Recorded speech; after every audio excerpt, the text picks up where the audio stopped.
बिस्मिल्लाहिर्रहमानिर्रहीम, अस्सलाम वालेकुम and a very good Morning public में आपको खुश आमदीद कहूँगी। मैं हूँ अर्मिला हसन। उम्मीद करते हैं आप ठीक होंगे, सुबह अच्छी हुई होगी।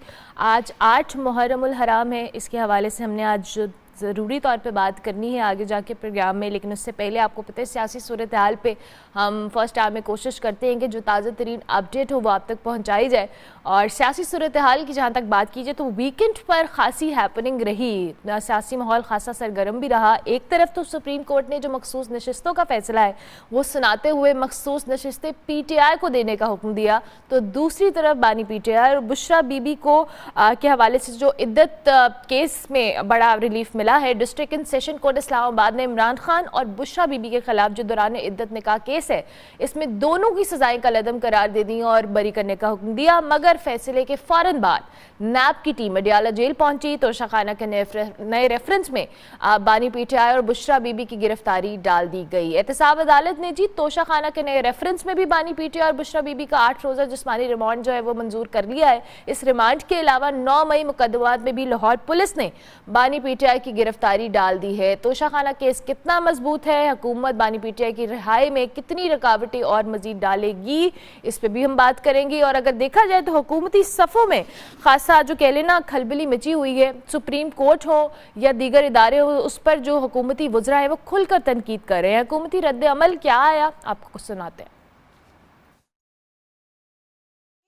कल साबित हुई कि या तो एजेंसियों की मुदाखलत थी नहीं, गलत बयानी की गई, या फिर एजेंसियों को मुदाखलत करनी नहीं आती। अब ये तो मेहरबानी है हमारी सुप्रीम कोर्ट की कि उन्होंने ये सीटें जिसके अंदर जो मांगी नहीं थी तहरीक इंसाफ ने, जो फ्रीक नहीं थी इसके अंदर, उन्होंने तहरीक इंसाफ को दे दी। इंट्रा पार्टी इलेक्शंस की अब कोई हैसियत नहीं, कोई फर्क नहीं पड़ता किस किस रूल को, किस किस कानून को, किस किस आइन की शिक को आपने पैरों तले रौंदा है। एक तो ये डिसीजन एक कंफ्यूज्ड डिसीजन है, मुबहम से भरा हुआ डिसीजन है। कानून की पासदारी होनी चाहिए, ना कि लाडलों की पासदारी होनी चाहिए। जब से मैं अर्ज करूंगा, रिलीफ मांगने तो आई थी सुन्नी इत्तेहाद काउंसिल, PTI तो फरीक नहीं था मुकदमे ने, और ना ही PTI ने ये सीट्स क्लेम की। बादियो नज़र में रिलीफ दिया गया है वो पाकिस्तान तहरीक इंसाफ को दे दिया गया, जो कि ना तो दरख्वास्त गुजार हैं, ना उन्होंने ये रिलीफ मांगा, ना उन्होंने ये तकाजा किया। लाडले की बातें हों, अदालतों से रिलीफ की बातें हों, फरीक ना होने के हवाले से ये सब हुकूमती वज़रा की जानिब से बयानात दिए जा रहे हैं।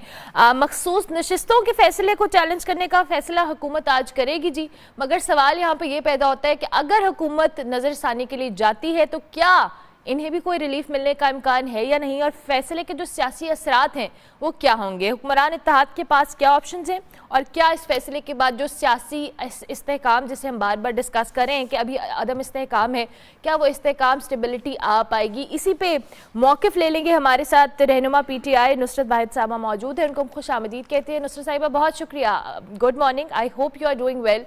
सबसे पहले तो मैं इस फैसले के हवाले से जो सुप्रीम कोर्ट का मखसूस नशिस्तों को लेकर आया है, मैं आपका मौक़िफ़ जानना चाहूँगी। क्या समझती हैं कि इससे तहरीक इंसाफ की मुश्किलात में कमी हुई है, और जो हम मामला देख रहे थे जिस पे बार बार आप लोग भी बात कर रहे हैं और हुकूमती रद्द अमल भी आ रहा है, क्या वो मुस्तकबिल में बेहतर होते नज़र आ रहे हैं आपको? बिस्मिल्लाहिर्रहमानिर्रहीम, बहुत शुक्रिया आपका अपने प्रोग्राम में मुझे इन्वाइट करने का। देखें, ये जो भी फ़ैसला हुआ है ये अदालत ने बहुत सोच समझ के और बहुत हिम्मत से दिया है, क्योंकि इस वक्त हमें पता था कि कौन कौन लोग इस फ़ैसले के ख़िलाफ़ होंगे। अब इनका कहना ये है कि यहाँ पे PTI ने कोई मुतालबा नहीं किया और उनको सीटें मिल गई, तो एक्चुअली मुतालबा करने की तो उस वक्त ज़रूरत होती जब हमें पता होता कि ये सीटें हमारी नहीं हैं, ये किसी और जमात की हैं या किसी और जमात ने जीती हैं। जितने लोग जिन्होंने इलेक्शन में हिस्सा लिया और वो अवाम जिन्होंने वोट दिया, उन्होंने एक्चुअली PTI को वोट दिया है, उन्होंने बिल्कुल किसी और को वोट नहीं दिया। उनको पता था कि ये PTI के नुमाइंदे हैं, खान साहब ने खड़े किए हैं और इनको जिताना हर हाल में हमारा फ़र्ज़ है। इसलिए वोट जो पड़ा वो PTI को पड़ा, वोट जो पड़ा मानिए PTI को पड़ा, और जो जाना चाहिए वो भी PTI को ही जाना चाहिए वो वोट सारा, क्योंकि हमारी रिज़र्व सीटें लोगों ने ऐसे बांटी हैं कि जिस तरह लूट का माल होता है। ठीक है, तो अल्हम्दुलिल्लाह बहुत बड़ा फ़ैसला है अदालत का کہ انہوں نے ہماری سیٹیں ہم کو واپس کی ہیں اور انشاءاللہ 15 دن کا ٹائم دیا ہے. جو لوگ ادھر ادھر گئے ہوئے تھے وہ سارے اس میں لکھوائیں کہ بھئی ہم واپس آ گئے اور اس طرح پی ٹی آئی کی سیٹیں. اچھا نصرت صاحبہ، اس پہ یہ تو آپ نے کہا کہ ٹھیک ہے کہ اگر وہ حکومتی وزراء یہ کہہ رہے ہیں کہ فریق تو تھا ہی نہیں، تحریک انصاف فریق تھے ہی نہیں سارے معاملے کے اندر، پھر بھی ان کو سیٹیں، اور آپ نے اس پہ کہا کہ جی ہم تو تب مانگتے جب تک اگر ہماری سیٹیں نہ ہوتی ہیں ہمیں معلوم نہ ہوتا. دوسری جانب یہ جو ریاکشن آ رہا ہے، میں ہمیشہ کہتی ہوں کہ جو بھی سیاسی جماعت ہوتی ہے حکومت کے اندر ہے یا اپوزیشن کے اندر ہے، اس کے حق میں فیصلہ آتا ہے تو ان عدالتوں سے اچھا کوئی نہیں ہے اس دنیا میں، ان جج صاحبان سے اچھا کوئی نہیں ہے. اور جب ان کے اگینسٹ کوئی فیصلہ آتا ہے تو پھر ہم انہی عدالتوں کو، انہی جج صاحبان کو ایون ہم پرسنل حد تک چلے جاتے ہیں کرٹیسائز کرنے کے لیے. سو یہ جو ابھی حکومت کی جانب سے یا اتحادی جماعتوں کی طرف سے ریاکشن آ رہا ہے، آپ کیا سمجھتے ہیں کہ اس حد تک جسٹیفائیڈ ہے؟ دو کہ ماضی میں ہم نے دیکھا ہے تحریک انصاف نے بھی کہیں نہ کہیں عدالتوں پہ کرٹیسائز کیا ہے، اور اب یہی حال موجودہ سیاسی جماعتوں کا ہے حکومت کے اندر جو ہے. دیکھیں یہ تو ایک بہت ہی اسٹرینج بات ہے کہ اس طرح آپ لوگ ریئیکشن کریں، کیونکہ ان کو پتہ ہے کہ یہ سارے فارم 47 کی پیداواریں جس وقت اسمبلی میں بیٹھے ہیں جنہوں نے پاکستان کی حکومت کے اوپر قبضہ کیا ہوا ہے، چاہے وہ وزیر اعظم ہوں، چاہے وزیر اعلیٰ ہوں، چاہے باقی لوگ ہوں. تو اس وقت جب سچویشن یہ والی ہے کہ ہم سے سیٹیں چھینی گئیں، بے ایمانی کر کے ان کو سیٹیں دی گئیں، ان کو اسمبلی میں پہنچایا گیا، تو مجھے بتائیں کہ اس وقت کیسے کرٹیسائز نہ کیا جائے. آپ کی 26-27 سال کی محنت کو، بلکہ 28 سال کی محنت کو اٹھا کے بالکل کونے میں ڈال دیا جائے، اور ایسے لوگوں کو جن کو عوام نے منتخب نہیں کیا تو ان کو لا کے آپ پارلیمنٹ میں بٹھا دیں، تو اس وقت تو کرٹیسائز ہوگا نا. یہ تو ایسا تو نہیں ہو سکتا کہ اس پہ انسان تعریفیں کرنا شروع ہو جائے کہ نہیں یہ بہت اچھا ہوا.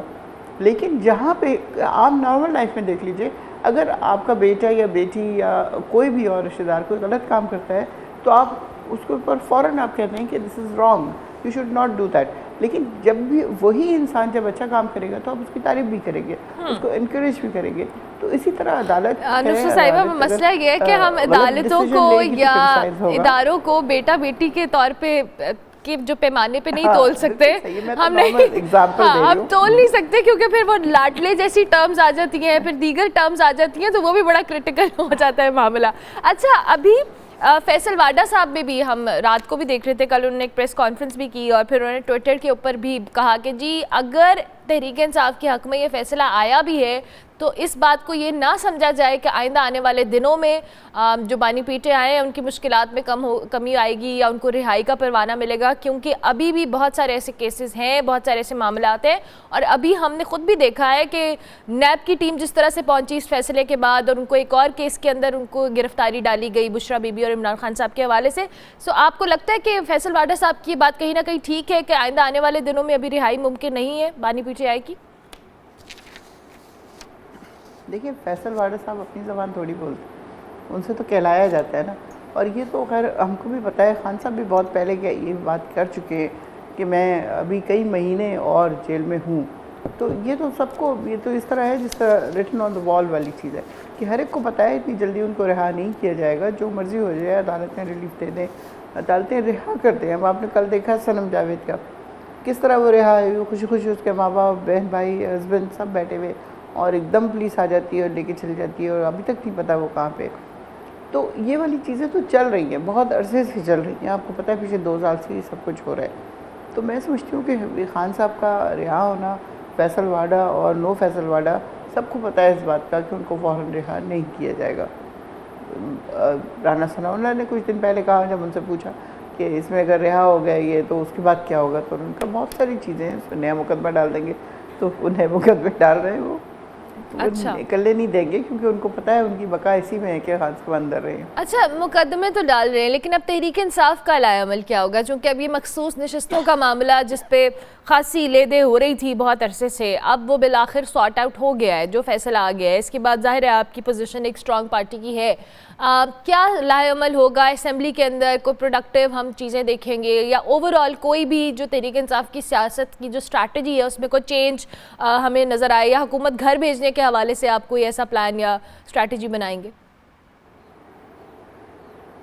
دیکھیں حکومت گھر بھیجنا تو ہمارا کام نہیں ہے، یہ جو لوگ لے کے آئیں وہی لے کے جائیں گے ان کو. لیکن بہت بڑی ایک ہمیں وکٹری مل جائے گی اس میں کہ اگر ہمیں ہماری سیٹیں واپس مل جاتی ہیں. اور اس پہ میں آپ کی اس بات پہ تھوڑا سا ادھر سندھ کی طرف بھی آپ کی توجہ دلاؤں گی کہ ہمارے 21 MNAs کی سیٹیں چین کے MQM اور پیپلز پارٹی کو دے دی گئی ہیں. وہ بھی ڈیفینیٹلی ہمیں واپس ملنی چاہیے فرام 45 کے حساب سے, کیونکہ وہ جب واپس جائیں گے تو یہاں کے ریزرو سیٹیں آگے بڑھیں گی. تو یہ بہت بڑی زیادتی ہوئی ہے PTI کے ساتھ, جو اس کو اس طرح ہرایا گیا ہے جو کبھی کوئی سوچ نہیں سکتا تھا. تو انشاءاللہ چیزیں ٹھیک ہوں گی, بہتری کی طرف جائیں گی, اور میں سمجھتی ہوں کہ اسمبلی میں ہماری بہت زبردست قسم کی میجورٹی ہو جائے گی اور ہم لوگ اسمبلی میں ہوں گے انشاءاللہ. اسمبلی میں میجورٹی کے حوالے سے آپ ہوپ فل تو ہیں, لیکن دوسری جانب ابھی توشہ خانہ کیس بھی موجود ہے, 9 مئی کے مقدمات بھی موجود ہیں, ظاہر ہے اس میں گرفتاریاں بھی ہو رہی ہیں. آپ نے صنم جاوید کا ریفرنس دیا کہ پہلے ان کو رہا کیا گیا, پھر اسلام آباد پولیس کی جانب سے ان کو دوبارہ گرفتار کیا گیا. سو ابھی مشکلات تو ہیں تحریک انصاف کے لیے, اور یہ بظاہر ختم ہوتی نظر نہیں آ رہی. ایسے میں اپنی چیزوں کو ایک کہہ لیں اسٹرانگ طریقے سے آگے لے کے جانا تحریک انصاف کے لیے کوئی آسان کام نہیں ہوگا. ڈیفینیٹلی آپ نے دیکھا ہے پچھلے 2 سال سے ہم کس مشکل میں ہیں کہ اچھی خاصی چلتی ہوئی حکومت کو 5.6 پہ اکانومی آپ کی جا رہی ہو, اس کو اٹھا کے صرف اس لیے پھینک دیا جائے کہ somebody wants to throw him out. تو یہ والی چیزیں نہیں ہونی چاہیے. دیکھیے جن لوگوں نے منتخب کیا ہے اس کے حساب سے حکومت, جتنے 5 سال کا ٹائم ہے یا 3 سال کا یا 10 سال کا, جو بھی ٹائم ہمارے آئین ہمیں دیتا ہے اس کے حساب سے گورنمنٹ چلنے دینی چاہیے. 3.5 سال کے بعد اس کو اس طرح پھینک دینا جسٹ بیکاز کہ ایک شخص جو ہے وہ شروع سے کھرپی لے کے لگا ہوا ہے جڑیں کمزور کرنے کے لیے, اور آخرکار وہ کامیاب ہو جاتا ہے اور حکومت پھینکتی جاتی ہے اس طرح. مشکلات تو ہمارے لیے ہیں, بے انتہا مشکلات ہیں. پچھلے 2 سال سے آپ کو پتہ ہے کہ پورا پاکستان ایک خاص ڈپریشن میں چلا گیا. ڈپریشن میں موڈ کی بات کر رہی ہوں, اکانومی اور اس کی بات تو بعد میں آتی ہے, کہ ہر انسان جو ہے وہ اداس ہے ایک حساب سے. کیونکہ آپ نے دیکھا ہے جس طرح ووٹ دیے ہیں لوگوں نے, 80% لوگ جو ہیں وہ PTI کو ووٹ دے رہے تھے اور دل سے چاہ رہے تھے کہ PTI حکومت میں آئے, اور یہی ایک طریقہ تھا ہمارے پاس کہ ہم پیسفلی دوبارہ ٹرانسفر ہو سب کچھ اور ہم آرام سے حکومت میں آ کے صحیح سے کام کرتے ہیں. مشکلات تو بے انتہا ہیں, مقدمات تو آپ کو پتہ ہے کہ ہر روز کسی اس میں ایک نئی چیز بنا دی جائے. توشہ خانہ کا 3ری دفعہ بنا ہے. اب مجھے بتائیں یہ کہاں لاء میں ہے کہ ایک ہی مقدمے میں بار بار FIR درج ہو, اور جہاں پہ ہونی چاہیے درج وہ نہیں ہوتی. کہ خان صاحب کے اوپر اٹیک ہوا اس کی FIR نہیں ہو رہی, کتنی ساری ایسی چیزیں ہوئی ہیں جس کی FIR نہیں ہو رہی. تو یہ چیز مطلب آپ کو اپنا مائنڈ بدلنا پڑے گا کہ اتنا ہی آپ رولز کو فالو کریں. جو اپنے لیے کرتے ہیں وہی دشمن کے لیے کریں. ہم تو دشمن ہیں نا اس وقت ان کے. اچھا, تو ان کو چاہیے کہ مسٹر صاحبہ دشمن کی آپ بات کریں, اس وقت جو عوام کا دشمن ہے نا وہ مہنگائی ہے, وہ بجلی کے بل ہیں, وہ دیگر معاملات ہیں. اور حکومت ابھی جس طرح سے ان سارے معاملات کو لے کے چل رہی ہے, چاہے وہ IMF سے معاہدہ ہو یا دیگر ٹیکسز کا بڑھنا ہو, بجلی کا مہنگا ہونا ہو, مہنگائی کا بڑھنا ہو, ایسے میں تحریک انصاف کی اسٹریٹجی کیا ہے؟ اب میں ضرور جاننا چاہوں گی, کیونکہ ظاہر ہے آپ نے خود ابھی گروتھ کا ذکر کیا کہ 5.6 تھی جب تحریک انصاف کی حکومت کو گرایا گیا, لیکن اب معاملات بڑے مختلف ہیں.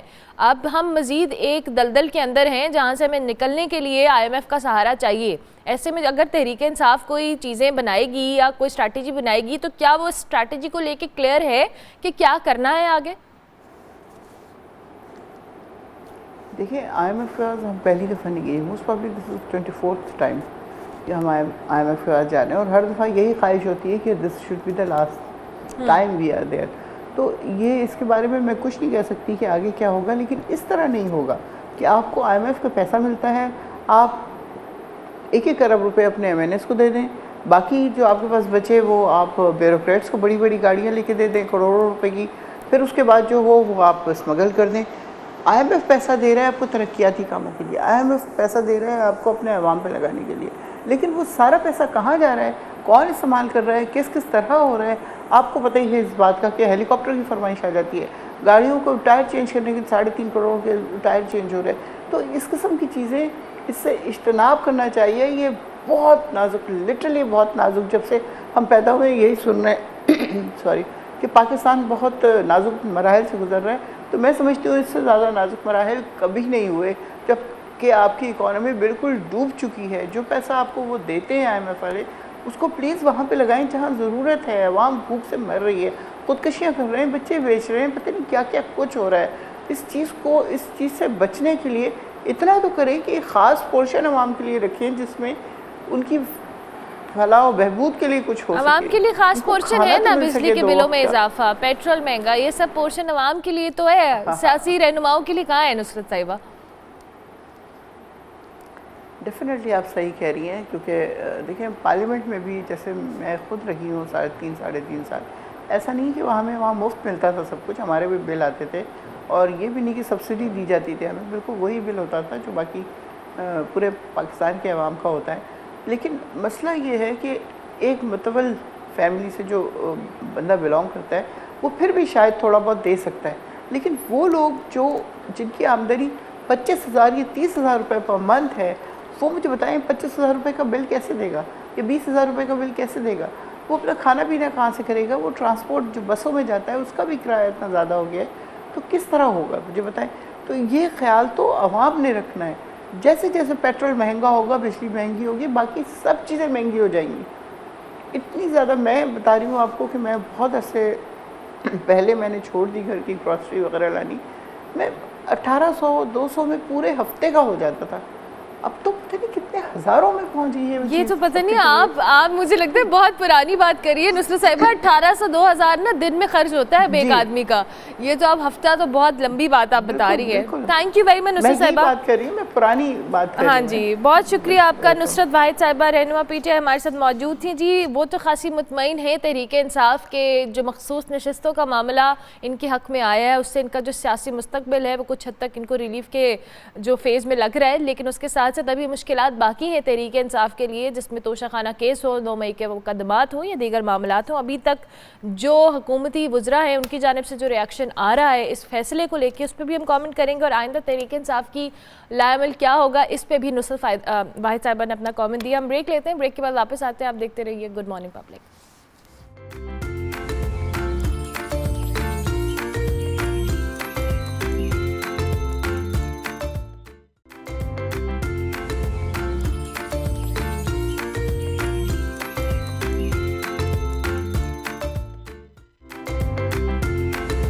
گڈ مارننگ پبلک میں آپ کو ایک بار پھر سے خوش آمدید. 8 محرم الحرام ہے, اور جہاں ہم تاریخ اسلام کی بات کرتے ہیں تو شہادت سے بھری پڑی ہے, مگر جس شہادت نے تمام دین اسلام کو ایک راستہ دیا, ایک پیسج دیا, وہ شہادت تھی جو امام حسین کی تھی, جس کو ملی تاریخ اسلام میں اس سے قبل کسی کو نہیں ملی, قیامت تک نہیں کسی کو مل سکتی وہ طریقہ. ہر سال محرم میں کروڑوں مسلمان امام حسین کی شہادت پر اپنے رنج و غم کا اظہار بھی کرتے ہیں, مگر ہم میں سے بہت کم ایسے لوگ ہیں جو اس مقصد کو سمجھتے ہیں جس کے لیے امام نے نہ صرف اپنی جان کا نذرانہ پیش کیا بلکہ اپنے کنبے تک کی قربانی دے دی. ہم اہل بیت کی بات کرتے ہیں, ان کی قربانیوں کی بات کرتے ہیں, لیکن ان قربانیوں کے مقصد کی ہم بات نہیں کرتے کہ اس کی کیا اہمیت تھی جس کے لیے انہوں نے اپنی جانوں کی پرواہ نہیں کی, اپنا پورا خاندان, اپنا پورا کنبہ قربان کر دیا. اور آج ہم اسی حوالے سے بات کریں گے کہ امام حسین علیہ السلام کی جو شہادت ہے اور جو واقعہ کربلا ہے اس کے حوالے سے, کہ اس نے تاریخ اسلام کو ایک نیا راستہ دیا, جس طرح سے مسلمانوں نے اپنی جانوں کا نذرانہ پیش کیا, شہادتیں جو ہیں ان کی ہوئیں, لیکن اس کے بعد جو مقصد ہمیں حاصل ہوا وہ کیا ہوا, اور اس مقصد کو آج ہم فالو کر رہے ہیں یا نہیں. اسی حوالے سے بات کریں گے. ہمارے ساتھ فہد علی کاظمی صاحب موجود ہیں, اسلامک اسکالر بھی ہیں اور ماہر تعلیم بھی ہیں, بہت بہتر انداز میں بہت ساری چیزوں کو ایکسپلین کریں گے. بہت شکریہ فہد صاحب. بہت شکریہ. 8 محرم الحرام ہے, اور جب ہم واقعہ کربلا کی بات کرتے ہیں تو وہ شہادتیں, وہ جو اپنے کنبے کی قربانی دینا, اپنے لوگوں کی قربانی دینا, اور اس کے بعد اسلام کو ایک نئی جہت دے دینا, یہ اس واقعے سے ہمیں بہت سارے میسیجز ملتے ہیں. لیکن انفارچونیٹلی آج جب بھی ہم اس واقعے کا ذکر کرتے ہیں تو ہم اس مقصد کو کہیں نہ کہیں پیچھے چھوڑ دیتے ہیں. تو واقعہ کربلا کے حوالے سے اور 8 محرم الحرام کے حوالے سے میں ضرور چاہوں گی اسپیسیفکلی. تھینکس الاٹ جی, بہت ہی امپورٹنٹ سوال, اور اس میں کوئی شک نہیں ہے کہ امام علی مقام امام حسین علیہ السلام اور آپ کے کنبے کی شہادت گلوبل ہسٹری کی بہت بڑی ٹریجڈی ہے. اور جو ٹرائلز, ٹیسٹ, آزمائشیں جن سے آل بات رسول نکلی ہے, جو آپ نے فیس کیا ہے, میرا خیال ہے ہیومنلی پاسبل نہیں ہے جب بھی ہم ہسٹری پڑھتے ہیں. یہ امام علی مقام علیہ السلام اور ان کا کنبہ ہی کر سکتا تھا. ٹریجڈی کے اسپیکٹ پہ بہت بات ہوتی ہے, میں بھی کروں گا کیونکہ بہرحال وہ انٹیگرل پارٹ ہے اس ساری ایپیسوڈ کا. لیکن جو سوال آپ نے قائم کیا کہ مقصد کیا تھا. تو اس کو سمجھنا بہت ضروری ہے. اسلام جو ہے وہ ایک نظام کا نام ہے, اور وہ نظام جو ہے وہ امپلیمنٹ ہونے کے لیے آیا ہے.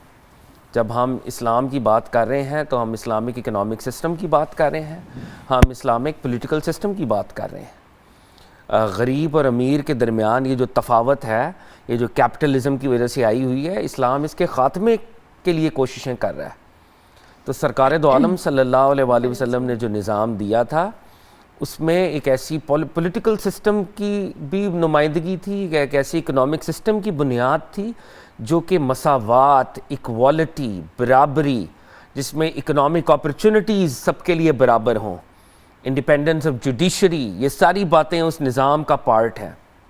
اگر کوئی بدقسمت اس نظام کو چینج کرے گا, نمازیں آپ پرسنلی پڑھتے رہیں, روزے آپ پرسنلی رکھتے رہیں, لیکن اگر آپ نظام کو کنٹیمنیٹ کریں گے تو امام علی مقام, امام حسین علیہ السلام کھڑے ہو جائیں گے, آپ قیام کریں گے.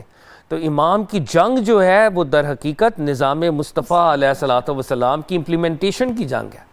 اور ہم معاف کیجئے گا, ہم احادیث کا لٹریچر بھرا ہوا ہے.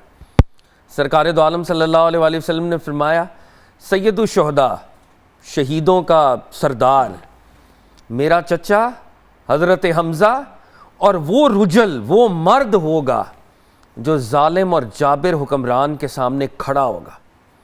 تو وہ امام علی مقام کی طرف اشارہ تھا, امام حسین علیہ السلام. تو امام حسین علیہ السلام کی سٹرگل ہے اس ظلم کے خلاف, اس ستم کے خلاف, اس نظام کے خلاف جو شیطانی ہے, جو ملوکیت پر مبنی ہے. تو جب بھی ہم امام علی مقام کی بات کرتے ہیں تو یہ مقصد ہے. آج ہم دیکھ رہے ہیں ہمارے سامنے غزہ کے اندر کیا ہو رہا ہے. آج کا یزید جو ہے آج کے علی اصغروں کو شہید کر رہا ہے, آج کے علی اکبروں کو شہید کر رہا ہے. اور ہم لوگ جو کلیمنٹس ہیں کہ وی آر حسینیز, ہم کوفیوں اور شامیوں کا کردار ادا کر رہے ہیں. اس وقت 57 اسلامی ممالک ہیں, پنجاب کی 3 ڈویژنز جتنا اسرائیل ہے صرف, اور ہم نہ کوئی اکنامک کام کر سکے ہیں کہ بوائیکاٹ کریں, نہ ہم سفارتی سطح کے اوپر اس کو کوئی ٹف ٹائم دے سکیں. 57 ممالک اس وقت کوفیوں کا رول پلے کر رہے ہیں, شامیوں کا رول پلے کر رہے ہیں جو امام حسین کے ساتھ ہوا. مجھے تو ایٹ ٹائمز یہ خوف آتا ہے کہ ہم امام علی مقام کو یاد کرتے ہیں, اہل بیت کو یاد کرتے ہیں, کل قیامت میں ہمارا ان کے ساتھ اگر اللہ ہمیں اس قابل سمجھے اور ان کے ساتھ ہماری کوئی کانورزیشن ہو, ملاقات ہو, اور وہ کہیں کہ تم نے میرا نام تو لیا تھا, میری یاد میں آنسو تو بہائے تھے, لیکن جو تمہارے دور کا یزید تھا اس کے سامنے تم کھڑے ہوئے, تم نے کلمہ حق بلند کیا, تم نے جو استعمار تھا, جو طاغوت تھا, جو فورسز آف نیگیٹیوٹی اور ایول تھیں, کس درجے پہ کھڑے ہوئے. جب حماس کے مجاہدین جہاد کر رہے تھے اور فلسطین کے ننھے بچے they were starving to death, تو تم کیا کر رہے تھے لاہور میں بیٹھ کے, صرف خالی آنسو بہا رہے تھے. سوال تو یہ حسینی کردار نہیں ہے. حسینی کردار قیام کی بات کرتا ہے کہ نکلو, کھڑے ہو جاؤ, جو جس کے پاس جو طاقت ہے, استطاعت ہے, اس استطاعت کو وہ بروئے کار لائے. یہ ہے مقصد امام علی مقام. اچھا فہد صاحب, ابھی آپ نے مقصد کی بات کی, لیکن انفارچونیٹلی ہمارے ہاں اس موجودہ دور کا آپ نے ریفرنس دیا, اور ظاہر ہے جن اسلامی ممالک کا آپ ریفرنس دے رہے ہیں, اور ابھی جس طرح ہم فلسطین کے اندر جو مظالم دیکھ رہے ہیں, لیکن اس کے ساتھ ساتھ ہم انٹرنلی بھی اگر بہت سارے معاملات کو دیکھیں, اہل بیت کا غم منانا ظاہر ہے ہم سب کی ذمہ داری بھی ہے اور ہمارا فرض ہے, لیکن اس اہل بیت نے جس مقصد کے لیے جو سیٹ قربانی دی, پورے کنبے, چھوٹے چھوٹے ننھے بچے, جس طرح سے ہم نے کربلا کے اندر ان کو شہید ہوتے دیکھا ہے, حضور کا کنبہ ان کے نواسے, لیکن اس کے باوجود ہمارے اندر ابھی تک وہ چیز ڈیولپ کیوں نہیں ہو پائی کہ جس مقصد کے لیے قربانیاں دی گئیں ہمیں اس مقصد کو فالو کرنا ہے, اور وہ مقصد کیا ہے اس چیز کی انڈرسٹینڈنگ, چاہے وہ دین اسلام ہو, نماز ہو, یہ ساری بیسک چیزیں ہیں جو جس کا کربلا نے ہمیں درس دیا ہے کہیں نہ کہیں. دیکھیں کربلا میں مائکرو لیول پہ جو اسلام کی رسپانسبلٹیز ہیں, امام علی مقام اس کو بھی سر انجام دے رہے ہیں جو ہم پہ فرض ہیں, اور نظام کی بقا کی جد و جہد بھی امام علی مقام کر رہے ہیں. اصل میں ہوا یہ ہے, ٹریجڈی یہ ہے کہ امام علی مقام کو امت نے انفارچونیٹلی لفظ کے لیول پہ تو اپنا سمجھا ہے, عمل کے لیول پہ اپنا سمجھا نہیں ہے. یہ ہے ٹریجڈی. اور ہم تو ایسے گئے گزرے دور میں رہ رہے ہیں کہ اہل بیت رسول کا نام آتا ہے تو ہم ان ایزی ہونا شروع ہو جاتے ہیں. کیسا زمانہ ہے, we get in easy, we get uncomfortable. Absolutely. ہم نے امام علی مقام کو نعوذ باللہ جو کہ یونیورسل فگر ہیں, ہم نے اس کو ایسوسیٹ کر دیا ایک مسلک سے, سیکٹیرین فگر بنا دیا. اور یہ اتنی بڑی ٹریجڈی ہے, جبکہ سرکار دو عالم صلی اللہ علیہ وآلہ وسلم کیا فرما رہے ہیں, یہ صحیح مسلم میں رپورٹڈ ہے, جامع ترمذی میں رپورٹڈ ہے. حج کے خطبے والے دن بھی, یوم عرفہ جس کو کہتے ہیں, امام ترمذی فرماتے ہیں پروفٹ صلی اللہ علیہ وسلم نے اس دن بھی یہ فرمایا تھا کہ میں 2 چیزیں چھوڑ کے جا رہا ہوں, قرآن اور اہل بیت, ان کو تھام لوگے کبھی گمراہ نہیں ہوگے. اور قرآن کے اندر بائی دا وے سنت آلریڈی انکلوڈڈ ہے. جب قرآن کی بات ہو رہی ہوتی ہے تو سنت رسول انکلوڈڈ ہے اس کے اندر. تو قرآن اور سنت کے ساتھ ساتھ کیا چیز ہے, رول ماڈلز, اہل بیت. اور کس کو ایڈریس کیا جا رہا ہے, صحابہ کرام کو ایڈریس کیا جا رہا ہے کہ جب میں دنیاوی طور پہ پردہ فرما لوں گا تو میرے بعد علی المرتضیٰ کی اسوہ کے اوپر چلنا, حسن و حسین کو دیکھنا, میری فیملی کو دیکھنا, بی بی سیدہ کائنات کو دیکھنا, تو یہ تو یونیورسل فگرز ہیں. اور ہم نے اس کو ایک سیکٹ, ایک مسلک سے اتنا زیادہ ایسوسیٹ کر دیا ہے کہ آپ نے بات کی کہ آج ہم کہیں بات بھی کرتے ہیں, سنتے بھی ہیں, ہم سب انکمفرٹیبل ہو جاتے ہیں. ہاں, لوگ ڈائیلوٹ کرتے ہیں نا ذکر کو. تو ہم امام کا مقصد کیسے سمجھیں جب ہم امام کو اپنا ہی نہیں سمجھ رہے, جب ہم سمجھ رہے ہیں کہ یہ سرٹن سیگمنٹ کے ہیں, ہمارے ہیں ہی نہیں, نعوذ باللہ. جب تک اہل بیت رسول کو اس درجے پر مین سٹریم ہم نہیں کریں گے, ان کے ذکر سے ہم خوش نہیں ہوں گے, تب تک ہم اہل بیت کے رستے پہ نہیں چل سکتے. اور دیٹ از وائی ہم مقصد امام حسین سے بھی دور ہیں. امام علی مقام کا مقصد ہے نظام مصطفیٰ کا ریوائیول, وہ نظام مصطفیٰ جو کہ خلافت راشدہ میں ایگزسٹ کرتا تھا. حضرت عمر کے دور میں ایک فرد ان سے پوچھ سکتا تھا کہ سر آپ جو ہیں, یہ آپ تو ٹال تھے, آپ نے یہ لباس کیسے پہن لیا, یہ کیسے سل گیا؟ تو ان کا بیٹا کہتا ہے کہ جی میں نے اپنے حصے کی چادر دی ہے. یہ اکاؤنٹیبلٹی تھی اس دور میں تھی.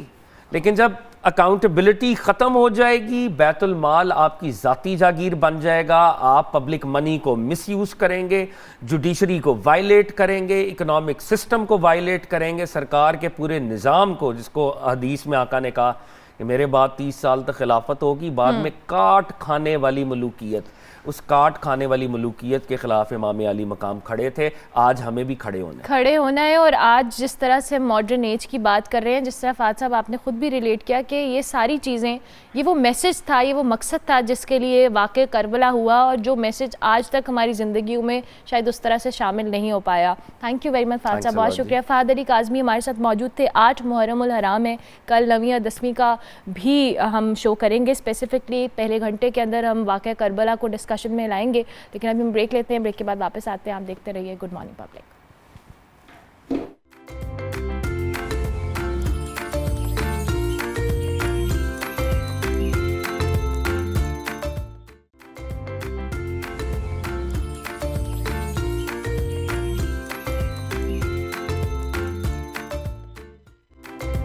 Welcome back to Good Morning Public. Break کے بعد واپس آ گئے جی. ملک بھر میں اگر محرم کے حوالے سے بات کریں تو سیکیورٹی کی کیا صورتحال ہے؟ موبائل فون سروسز آپ کو پتہ ہے کب سے کب تک بند ہونے جا رہی ہیں. یہ ساری اپڈیٹس اپنے مختلف نمائندگان سے لے لیتے ہیں جو لاہور, کراچی اور اسلام آباد سے میں جوائن کریں. سب سے پہلے لاہور کا رخ کریں گے.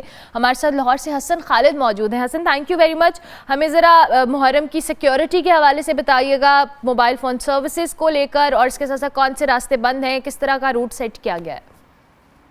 جی ہاں, 8 محرم الحرام کی مناسبت سے ملک بھر کی طرح شہر لاہور میں بھی مجالسیں اور جلوس نکلنے کا سلسلہ جو ہے وہ جاری ہے. اور آج 8 محرم الحرام کی مناسبت سے شہر لاہور میں جو مرکزی جلوس ہے وہ موری گیٹ اندرون شہر سے برآمد ہوگا, امام بارگاہ دربار حسین سے. اور اس کا روٹ جو ہے وہ کافی لمبا ہوتا ہے, اور یہ صبح کے اوقات میں تقریباً 11 بجے کے قریب یہ جلوس جو ہے وہ برآمد ہوتا ہے, جس کے بعد یہ اپنے مقرر کردہ راستوں سے ہوتا ہوا شام کے اوقات میں پرانی انارکلی, امام بارگاہ, بیت الرضا, پام سٹریٹ پہنچ کر اختتام پذیر ہوتا ہے. جلوس کے راستے میں سیکیورٹی کے انتہائی سخت انتظامات کیے جاتے ہیں, جبکہ مجالس عزا جو بپا کی گئی ہیں شہر کے مختلف امام بارگاہوں میں, مختلف علاقوں میں, وہاں پر بھی جو ہے وہ سیکیورٹی کے انتہائی سخت انتظامات کیے جا رہے ہیں. جبکہ जगह जगह दूध और पानी की सबीलें लगाई गई हैं। अज़ादार जो है वो नुक्सानी करते हुए भी दिखाई दे रहे हैं, जबकि जुलूस के रास्तों में मातमदारी का सिलसिला भी देखने में आएगा। अगर बात करूँ सिक्योरिटी की, तो लाहौर पुलिस की जानिब से 6000 से ज़ायद पुलिस एहलकार और अफसरान जो हैं वो सिक्योरिटी पर मामूर हैं, और मरकज़ी जुलूस की सिक्योरिटी जो है वो इंतहाई सख्त रखी जाएगी। पुलिस एहलकार जो है वो मरकज़ी जुलूस के साथ साथ गश्त करेंगे, जबकि सिविल कपड़ों में मलबूस अफराद भी जुलूस के रास्ते पर तैनात होंगे ताकि किसी भी किस्म के नाखुशगवार वाक़े से बचा जा सके। जबकि जुलूस में आने वाले अज़ादारों को मुकम्मल जामिया तलाशी के बाद जुलूस में दाखिल होने की इजाज़त जो है वो दी जाएगी। वॉक थ्रू गेट्स भी नस्ब किए गए हैं, और इसके अलावा शहर के मुख्तलिफ़ मकामात पर भी जो मजालिस अज़ा बपा की गई हैं वहाँ पर भी सिक्योरिटी के इंतहाई सख्त इंतज़ाम किए गए हैं। मुकम्मल जामिया तलाशी के बाद ही अज़ादारों को अंदर आने की इजाज़त दी जा रही है। किसी भी गैर मुतल्लका शख्स को बग़ैर तलाशी के अंदर नहीं आने दिया जा रहा, जबकि सिक्योरिटी फोर्स के एहलकार जो है वो हमा वक्त अलर्ट दिखाई दे रहे हैं। DIG ऑपरेशंस कामरान फैसल भी शहर के मुख्तलिफ़ इलाकों का विज़िट कर रहे हैं, मुख्तलिफ़ इमाम बारगाहों का विज़िट कर रहे हैं, जबकि मरकज़ी जुलूस जो कि मोरी गेट इमाम बारगाह दरबार हुसैन से बरामद होना है, वहाँ पर भी जो है वो पुलिस अफसरान की जानिब से विज़िट किया गया है, और जो रूट के इंतज़ामात हैं, सिक्योरिटी के इंतज़ामात हैं, उसका जायज़ा लिया गया है। मरकज़ी जो जुलूस हैं लाहौर शहर के, उनके सिक्योरिटी के लिए जो है वो छतों पर स्नाइपर्स भी तैनात किए गए हैं। सफ़ेद कपड़ों में मलबूस पुलिस एहलकार भी सिक्योरिटी के फ़राइज़ जो है वो सर अंजाम दे रहे हैं। ठीक हो गया, thank you very much Hasan Khalid, बहुत शुक्रिया कि आपने इस हवाले से अपडेट किया। ज़रा कराची की सूरत हाल भी जो है वो जान लेते हैं। हमारे साथ तनवीर मुनीर मौजूद हैं, उनको हम पूछते हैं उनसे कि क्या सूरत हाल है। Thank you very much Tanveer, बहुत शुक्रिया। कराची के हवाले से हमें सूरत हाल से आगाह कीजिएगा कि क्या सिक्योरिटी के हवाले से इंतज़ामात हैं रूट्स को लेकर। बिल्कुल, देखिए मुहर्रमुल हराम में मुल्क भर की तरह कराची में भी जो है सिक्योरिटी के मज़ीद सख्त तरीन इंतज़ाम जो हैं वो कर दिए गए हैं, और इसके साथ साथ ये भी बता चलूँ कि ट्रैफिक प्लान और सिक्योरिटी प्लान जो है वो सिंध पुलिस और ट्रैफिक पुलिस की जानिब से जो है वो भी जारी कर दिया गया है। अगर ट्रैफिक प्लान के हवाले से बात करते हैं कि जुलूस के मुकर्रर रास्तों से जो है वो ट्रैफिक कोई डाइवर्जन जो है वो बताई जा चुकी है, जबकि दूसरी जानिब अगर बात कर लेते हैं सिंध पुलिस की जानिब से दिए गए सिक्योरिटी प्लान की, तो पुलिस के तर्जुमान का कहना ये है इस हवाले से कि यकुम मुहर्रम से लेके यौम आशूरा तक मुख्तलिफ़ इलाकों में तकरीबन 4660 से ज़ायद जो है वो मजालिस का इनेकाद किया गया है, जबकि पहले अशरे में 1050 जुलूस जो हैं वो निकाले जाएंगे। सिक्योरिटी प्लान में ये भी कहा गया है कि मरकज़ी जुलूस जो है उसकी सिक्योरिटी के लिए खुसूसी सिक्योरिटी प्लान तैयार किया गया, जिसमें 8, 9 और 10 मुहर्रम के मरकज़ी जुलूस की सिक्योरिटी के लिए मजमूई तौर पर 6392 अफसरान व एहलकार जो है उनको तैनात किया जाएगा, जबकि 9 मुहर्रम को 17,280 और 10 मुहर्रम को यौम आशूर को 17,950 अफसरान जो हैं उनको तैनात किया जाएगा। मरकज़ी जुलूस की सिक्योरिटी के लिए भी 20 SSPs के साथ साथ जो है SP और 60 DSPs जो हैं वो सिक्योरिटी जो है वो फ़राइज़ अंजाम देंगे, जबकि मरकज़ी जुलूस की सिक्योरिटी के लिए 123 ख़वातीन एहलकार जो है उनको तैनात किया गया है। जबकि दूसरी जानिब ये भी बताता चलूँ कि आज जिस तरह 8 मुहर्रम है, इस तरह 9 मुहर्रम और 10 मुहर्रम को इसी मकाम से नुमाइश से जो है वो शाख़-उल-एहसान से मजलिस जो है वो बर्पा होगी, और बर्पा होने के बाद जो है वो जुलूस जो है वो बरामद होगा। जबकि दूसरी जानिब जो है जुलूस जो है वो सख्त सिक्योरिटी हिसार में जो है उसको बरामद किया जाएगा, जिसमें BDS का अमला, रेंजर्स, पुलिस और इसके साथ साथ जो है स्पेशल ब्रांच के एहलकार और कानून नाफिज करने वाले एहलकार जो है उनको भी तैनात किया जाएगा। जुलूस की गुजरगाह के और रूट्स के हवाले से अगर बात करते हैं तो मेन शाख़-उल-एहसान में जब मजलिस बर्पा होगी तो मेन नुमाइश से जुलूस जो है वो बजानिब जो है वो सदर की तरफ होगा, जहाँ सदर से वो होता हुआ वापस जो है वो MA जिन्ना रोड पे ही आएगा, और उसके बाद जो है वो आगे से रेडियो पाकिस्तान के बाद से मोतंदाज, खोड़ी गार्डन और इस तरह जो है हुसैनिया ईरानियान खारा दर में जो है वो इख्तिताम पजीर होगा। जबकि दूसरी जानिब 10 मुहर्रम की अगर हम बात करते हैं तो 10 मुहर्रम को पूरे कराची का सिर्फ मरकज़ी जुलूस जो है वो इसी मकाम से जो है वो मजलिस के बाद जो है मजलिस बर्पा होने के बाद जो है वो जुलूस जो है वो बरामद होता है। सिक्योरिटी के सख्त तरीन इंतज़ाम किए जाते हैं, और इसके साथ साथ जो है फ़िज़ाई निगरानी जो है वो भी की जाती है सिक्योरिटी इदारों की जानिब से, और इसके साथ साथ जो है जुलूस जो है वो अपने मुकर्रर रास्तों से मेन नुमाइश शाख़-उल-एहसान से निकलने के बाद खारादर हुसैनिया ईरानियान पे मगरिब के टाइम जो है वो इख्तिताम पजीर होता है। जी बहुत शुक्रिया तनवीर, आपका आप इस हवाले से बताए थे। इस्लामाबाद का रुख करते हैं और वहाँ की जो तफसीलात हैं नासिर भट्ट से जानते हैं। जी नासिर। देखें अरमला, मुल्क भर की तरह शहर इक़्तिदार में भी जो 10 मुहर्रमुल हराम का मातमी जुलूस है वो निकाला जाएगा। मरकज़ी जो मातमी जुलूस है, इस वक्त मैं G62 में मौजूद हूँ। यहाँ पर अशरी असना नामी जो मरकज़ी इमाम बारगाह है, यहाँ से बाकायदा तौर पर सुबह 11 बजे का वक्त दिया गया है जब मातमी जुलूस जो है यहाँ से बरामद होगा। इस हवाले से मुख्तलिफ जो रवायती रास्ते हैं उनसे होता हुआ ये जो जुलूस है शाम मगरिब के बाद जो है यहीं पर इख्तिताम पजीर होगा। और इस हवाले से हम देख रहे हैं कि शहर इक़्तिदार में सिक्योरिटी के खासे सख्त तरीन हिफाजती इंतजाम किए गए हैं। 16,000 से ज़ायद इस्लामाबाद पुलिस के जो जवान हैं वो मुख्तलिफ मुकामात पर सिक्योरिटी के जो फ़राइज़ हैं सर अंजाम देंगे। इसके साथ साथ रेंजर्स, FC और पाक फ़ौज के जो खुसूसी दस्ते हैं वो भी हमें अभी भी मुख्तलिफ शाहराहों पर गश्त करते हुए नज़र आते हैं। और इस हवाले से हम देख रहे हैं कि मुख्तलिफ जो बुलंद इमारतें होंगी वहाँ पर जो शार्प शूटर्स हैं उनको भी तैनात किया जाएगा। खारदार तारें लगा कर उन तमाम तर रास्तों को, वो जो जुलूस होगा जिन जिन रूट से होता हुआ गुजरेगा उन तमाम तर रूट्स को, रास्तों को, गलियों को, बाज़ारों को, सड़कों को जो है वो खारदार तारें लगा कर जो है वो सील किया जाएगा। किसी भी गैर मुतलका जो अफराद हैं वो उनको दाखिले की इजाज़त नहीं दी जाएगी। इस हवाले से हम देख रहे हैं कि मुख्तलिफ जगहों पर जो मेटल डिटेक्टर्स की मदद से सिक्योरिटी को भी जो है बाकायदा तौर पर चेक किया जाएगा। और इस हवाले से तमाम तर तो रास्तों में हम देख रहे हैं कि सबीलों का अहतमाम किया गया है अज़ादारों के लिए। बाकायदा तौर पर रेस्क्यू 1122, इसके साथ से MCA ज़िला इंतज़ामिया के अफसरान और जो एमरजेंसी के इंतजामात हैं वो भी किए जाएंगे। और साथ ही साथ जो एम्बुलेंसेज हैं वो भी मौजूद होंगे। बम डिस्पोजल स्क्वाड की मदद से सुबह ही जो तमाम तर रूट है उसको क्लियर किया जाएगा। और उससे पहले हम देख रहे हैं कि मुख्तलिफ बाकायदा तौर पर छोटे छोटे जो जुलूस हैं वो निकाले जाते हैं। अक्सर मगरिब के बाद हम देखते हैं कि जो हैं जुलूस यकम मुहर्रम से इनका आगाज़ हो जाता है। इस हवाले से वज़ीर दाखिला, इसके साथ साथ आज इस्लामाबाद और कमिश्नर इस्लामाबाद ने DC इस्लामाबाद और DIG इस्लामाबाद के हमरा मुख्तलिफ औकात में ठीक है। Thank you very much Nasir Bhatt, आपका भी बहुत शुक्रिया। तीनों शहरों से हम अपडेट ले रहे थे। अभी हम ब्रेक लेते हैं, ब्रेक के बाद वापस आते हैं। आप देखते रहिए Good Morning public.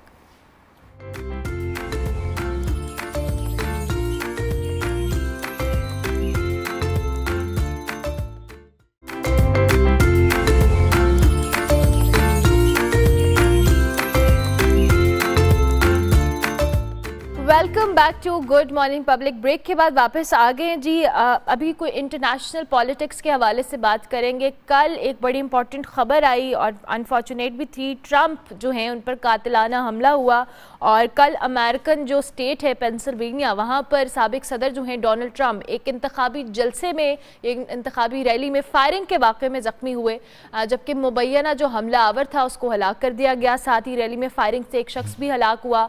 American history की बात की जाए तो इससे कबल कातिलाना हमलों में अब तक 4 सदर हलाक हो चुके हैं जबकि 7 ज़ख्मी हो चुके हैं। लेकिन इस वाक़े की वजूहात के हवाले से बात की जाए, क्योंकि अमेरिकन इलेक्शन नवंबर में होने जा रहे हैं और ऐसे में जो कैंपेन है वो इस वक्त ज़ोर शोर से जारी है।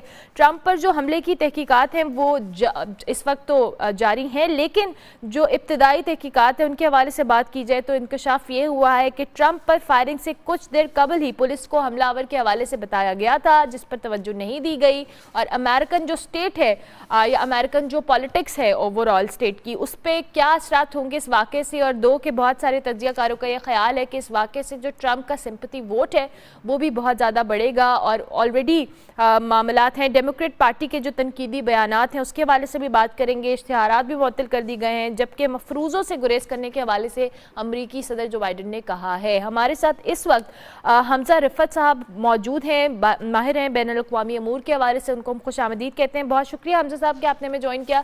सबसे पहले तो ये जो वाक़या हुआ है ट्रंप पर हमले के हवाले से मैं चाहूँगी इस पर आप कमेंट कीजिएगा। दो के जो इब्तदाई रिपोर्ट्स हैं उस पर कुछ भी कहना कबल अज़ वक्त है, लेकिन जो इंटरनेशनल मीडिया ने रिपोर्ट किया है उस पर बहुत सारे कंसर्न्स और शुबहात तो मौजूद हैं।